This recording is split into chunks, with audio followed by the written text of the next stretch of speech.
Okay, let's get started. So in this video, the objective is basically to set up the entire Obsidian environment. And this is going to be in several parts because there are different components going into it, entire Obsidian environment. So I want to do this videos in different parts. So this part is basically setting up the Obsidian, setting up some shortcuts, creating the backups. Yeah, that's it. Okay.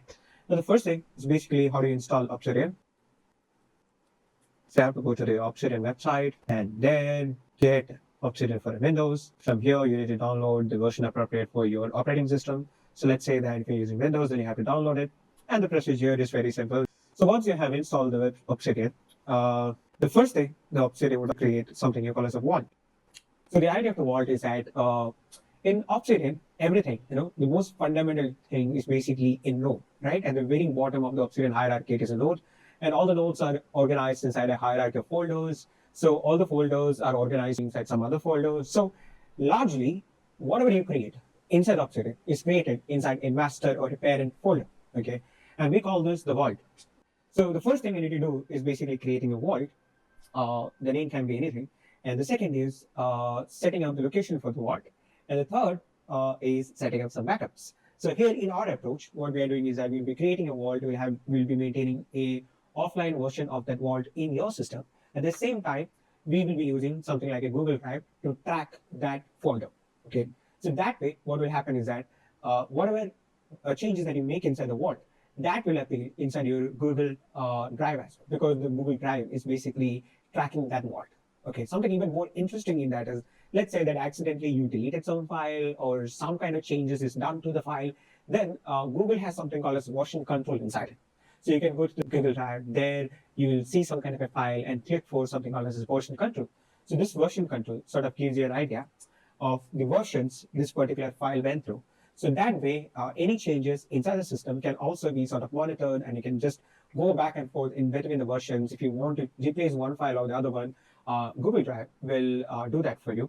So Obsidian doesn't have that functionality internally. I'm not sure Obsidian Sync basically has it, but this is a very powerful feature. For example, sometimes when I make certain changes in the template files, that the template files are something very important because that defines your node, right? It is the underlying file for everything. So that change may not reflect like I basically anticipated, and I may have to roll back into that previous version. So I basically use this functionality in Google Drive for it. Okay, I'll just give you a demo of that so that let's see template has anything like that. Um, I want to look for cinema. So manage versions. Yeah, great. So this has more versions.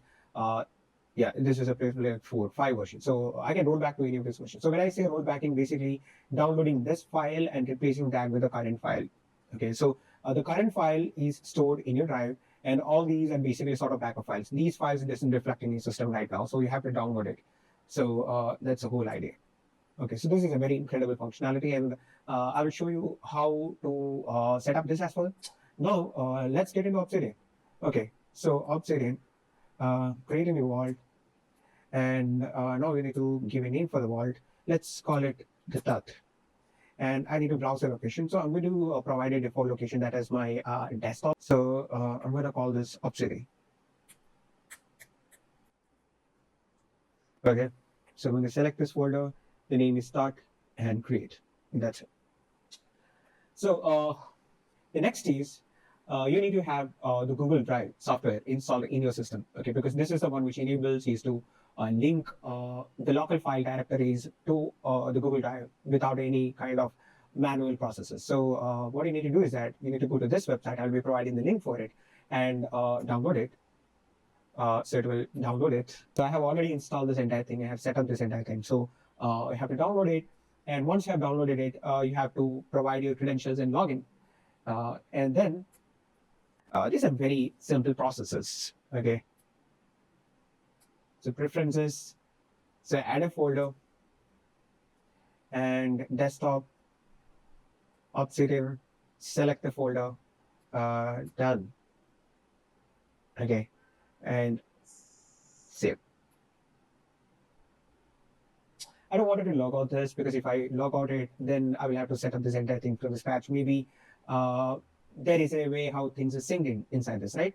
So, for example, one time I tried to do that, and I had to do the entire syncing process from the scratch. So I'm just anticipating that you come until this step, without a YouTube tutorial. But uh, if you want to look further into this, maybe you can just search in YouTube on how do you create a Google Drive to track your folder, something like that. We're doing a very simple process here. So it's not something basically directly linked to the Obsidian. This is something very much confined to the space of Google Drive and some functionalities of it. But we are actually extending this so that your workflow inside Obsidian is something very helpful. And another thing is that there is something called an Obsidian sync.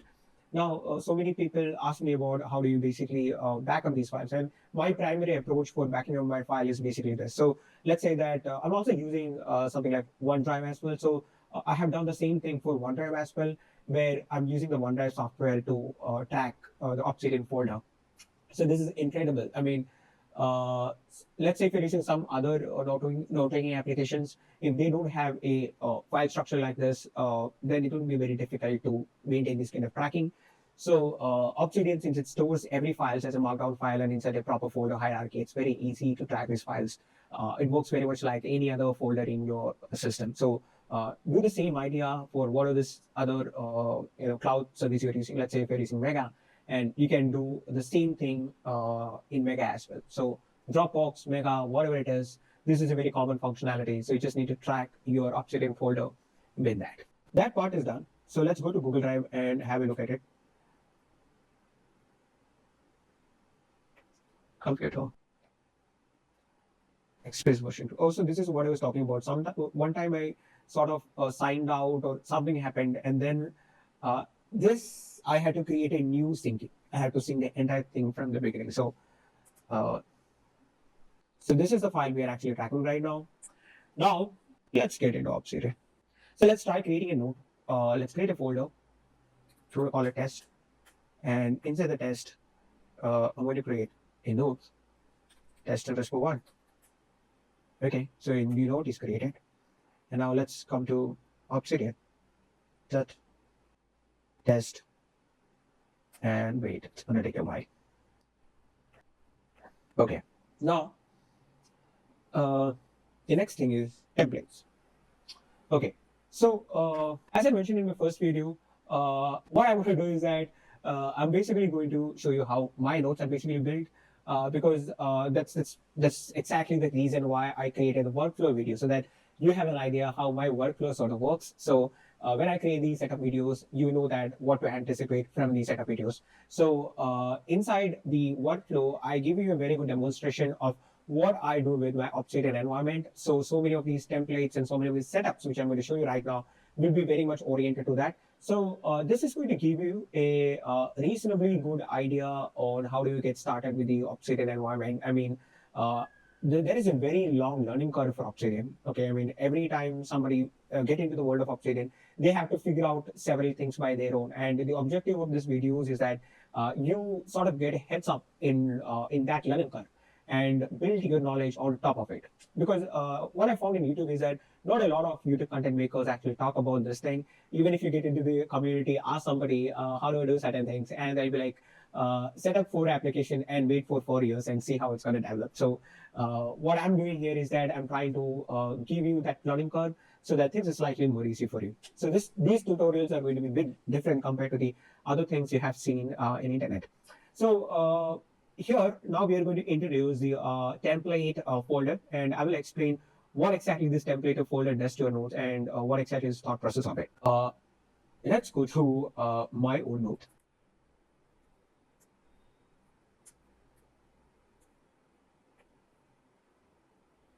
Okay, so I have so many templates for different reasons. Oh yeah, among this, we'll be copying some very important templates. So the number one is basically cinema, data view, the data view query as well, directors, and ideas, latex, lecture, note, the most important one, paper, podcast. Uh, I will copy this as well. Problem, uh, thinkers, video, writing, stamp. Okay, copy that. Uh, I will be posting, or I'll be sharing the link for this files underneath this video. So objective is creating a folder called templates. So whatever folders that you create here, that will reflect in your Obsidian as well. If you create a folder in Obsidian, that will reflect here as well. So I told you, it's just like folders, simple folder management stuff. So I'm going to call this templates, and let's paste it here. Yes. So we have all the important template files here now. Let's go to the Obsidian, okay, and let's create a new node. So to open a node, you have the shortcut Control O. To open a command, so that's Control P. So these are two basic menus in Obsidian. So we can also open it from here, but it's shortcut, okay. And another thing is that in Obsidian, you have to get used to shortcuts. Shortcuts are something very, very important. So everything, I mean, most of the activities that you do inside the Obsidian, that has to be through some kind of a shortcut. So I will explore the shortcuts as well in a while. So now let's create a new node and Control P, and I'm going to say node. It's Control N. Yeah, it's Control N. It's a default setup. So title for the node is untitled. So now what we need to do is that we need to do some configurations for the templates. So what exactly is a template? Okay, why do we need a template? So let's go and explore the template page, and from there I will give you an idea of it. In my previous videos, I give you a glimpse of what exactly this YAML files does, what are the uses of it, how do you use YAMLs in a very efficient way. Here, the first component of my template is some YAML key value pair. It contains date, the date which the node is created, the time, the title of it.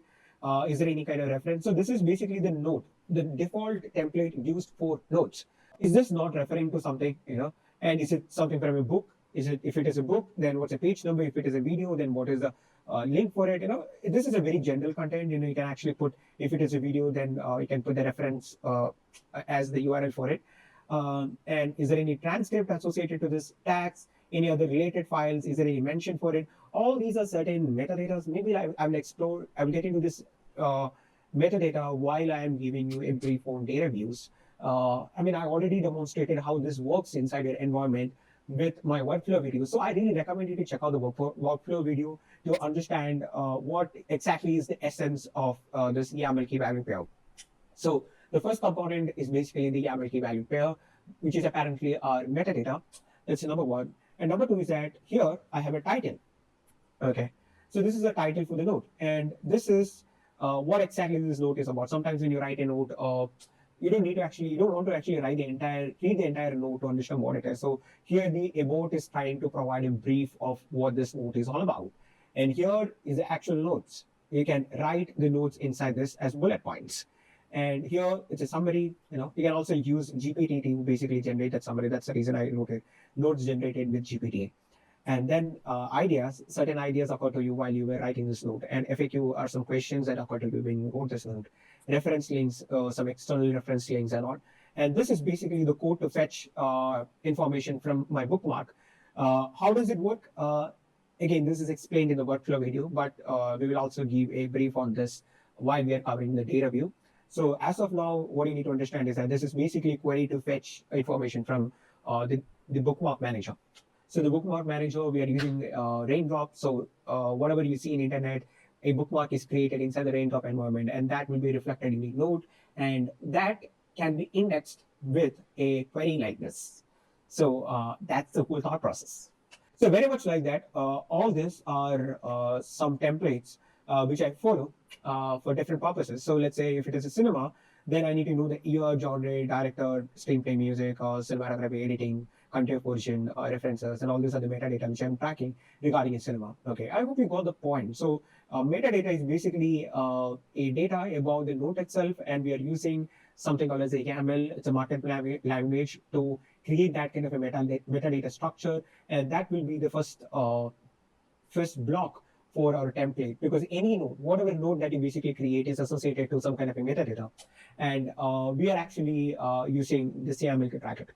So then whatever comes after that is basically the structure of the node. So for cinema, again, the node, the theme of the cinema, the story plot, what exactly is the conflict for it, the narration style, mise scene, and director note, questions, and summaries, all this kind of stuff. Okay, so let's get into something like idea.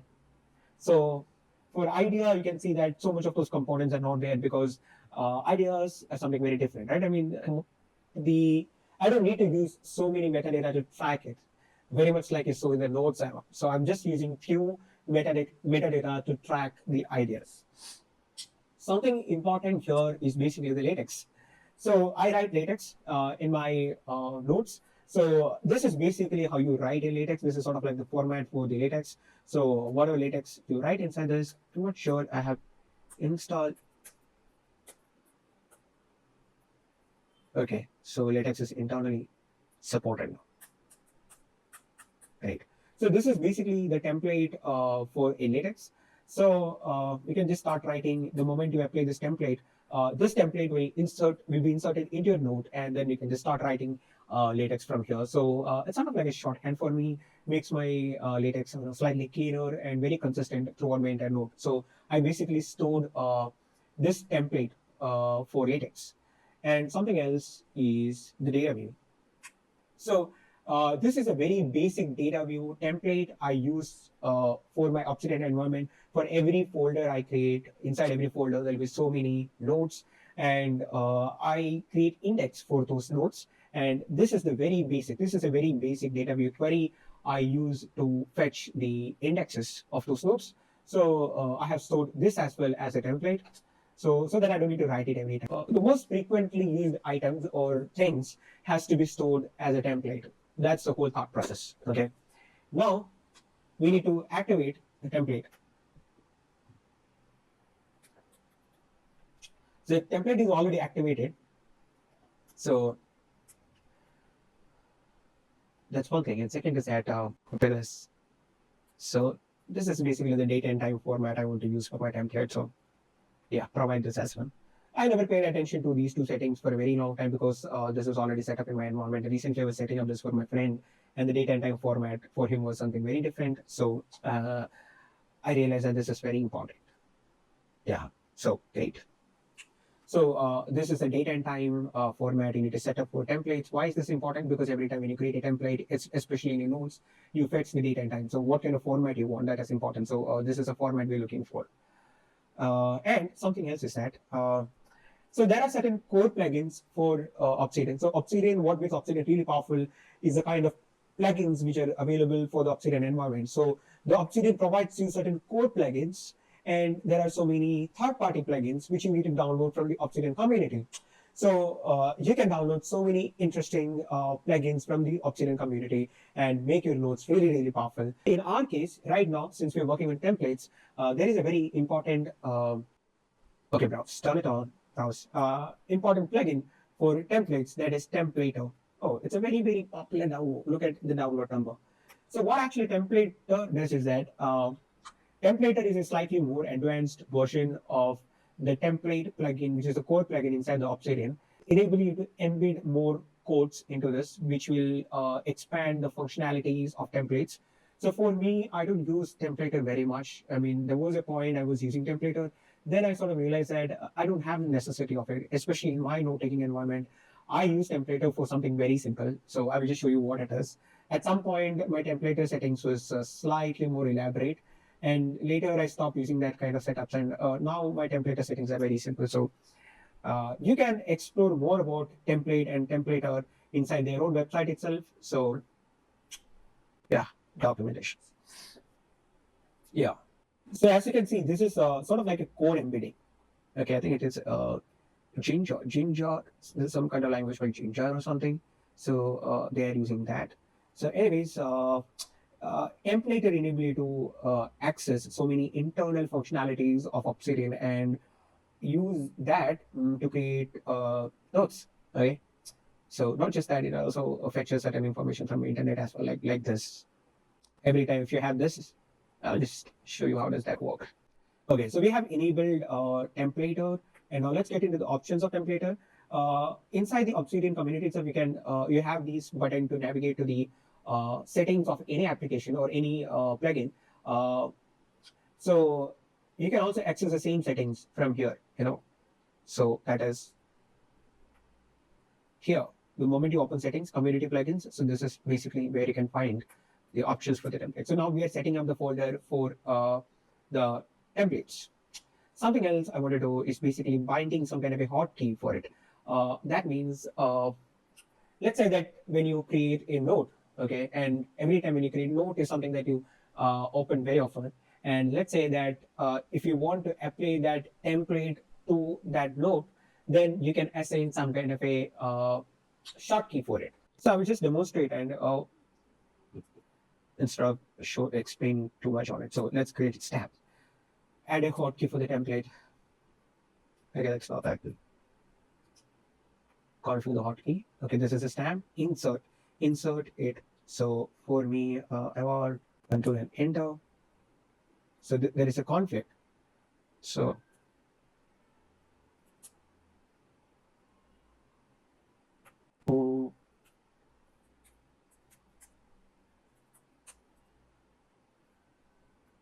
let's come to a node and press Control Enter.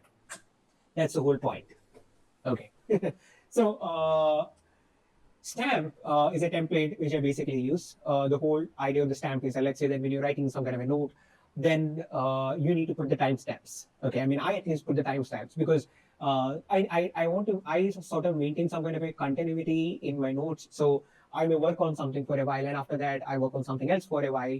And then when I come to the first task, which is apparently incomplete, I don't know that at what point I created the last note. So every time when I create certain notes, I ensure that I put a timestamp for this. I added this in my timestamp template just to give you a demonstration that what exactly the templater does. So templater sort of extends your functionality. There are so many separate videos on templater.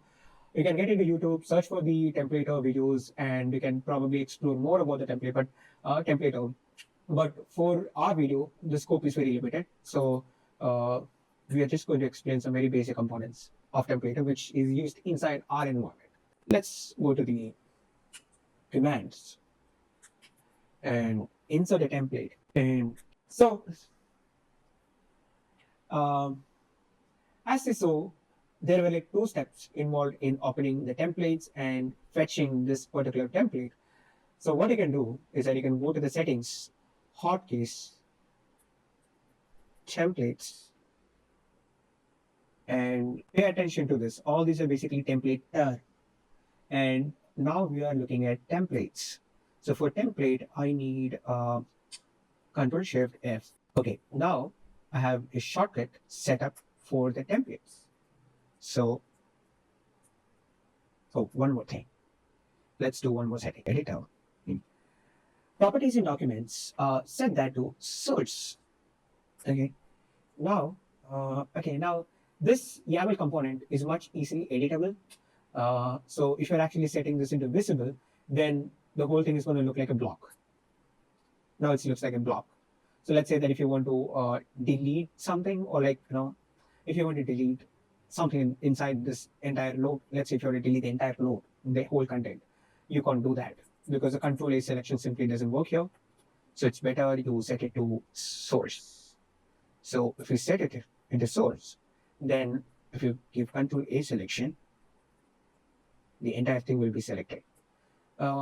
It's your choice, you want to do it or not. So it's a very simple setting. We were going to delete this and Shift or F. Okay, the template opens up and we need to select load. Why?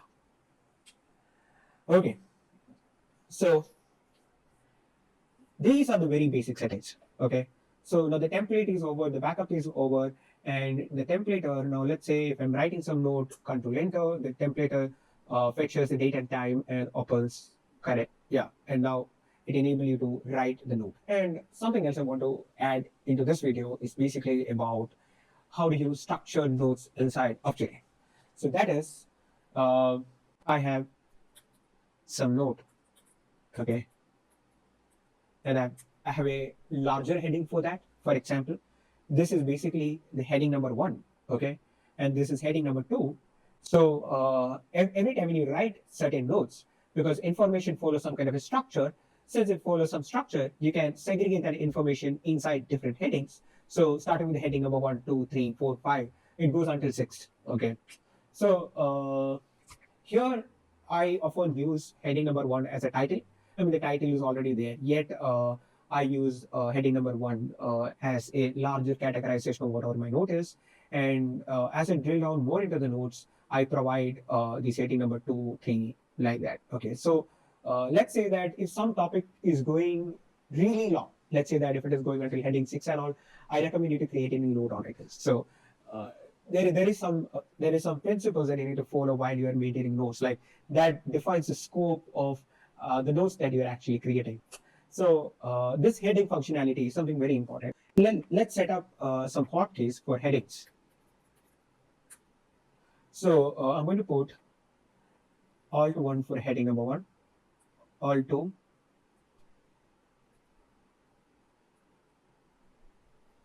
okay,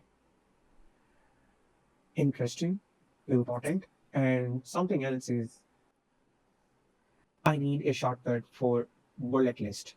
That's going to be Alt number list is going to be this. So now we have all the shortcuts set up for um, organizing our notes. So let's try that out. So Alt 1, heading. Okay. So heading 2, heading 3, heading 4, heading 5, and heading 6. Heading 2, heading 3, heading 4, heading 5, and heading 6. So now we have organized all the headings in a hierarchy. I want to demonstrate something else in this. That is a very interesting plugin. Okay, there's no updates. Outline. We install this. Enable options. Is there any options I need to look for? Okay.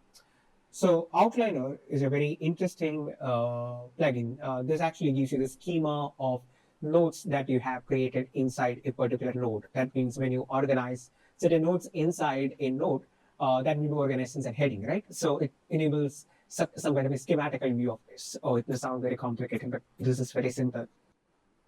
So this is the outline. So this is what it does. Why is this important? How is it important? Aha.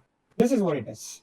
So it organizes all the headings inside a hierarchy here. That gives you a very pleasant visualization of what your notes are all about. More than that, so let's say that you need a copy of it. So I can just type outline, and now the outliner copy, create a new markdown, copy. Yeah. So among this, I need to delete notes this much, and I will just organize this, add it, and copy this, and we'll go to my database, and inside the database, I can paste it here. So that way, I have a very good idea of what exactly is inside each of my notes. Awesome. Maybe I can think about automating this entire process at some point, but I don't want to automate it because if I automate it, some unnecessary data points will also come here. I also want to maintain a balance in between automation and some manual work, because when I do certain things manually, I have some kind of a memory associated to what I have done. So this is what outline basically does. Something else I want to do is setting up a hotkey for left slide bar. Let it be control space and control space. Yeah. So these sidebars are something very important. So every time if I would access a sidebar, I may have to go to the sidebar and I have to click the button. Now I have a shortcut for it. So that is control space and control shift space. These are some very basic settings. Now let's say that I'm adding some points in. I want to organize this into bullet points. So I have already assigned a shortcut for that. That is control dot. Now let's say that if I want to change this into number, voila. So if I want to add the timestamp, control enter. So this is a basic structure of your note. Okay, this is how you create notes. I hope I have covered all the important ideas of how do I organize notes in this video.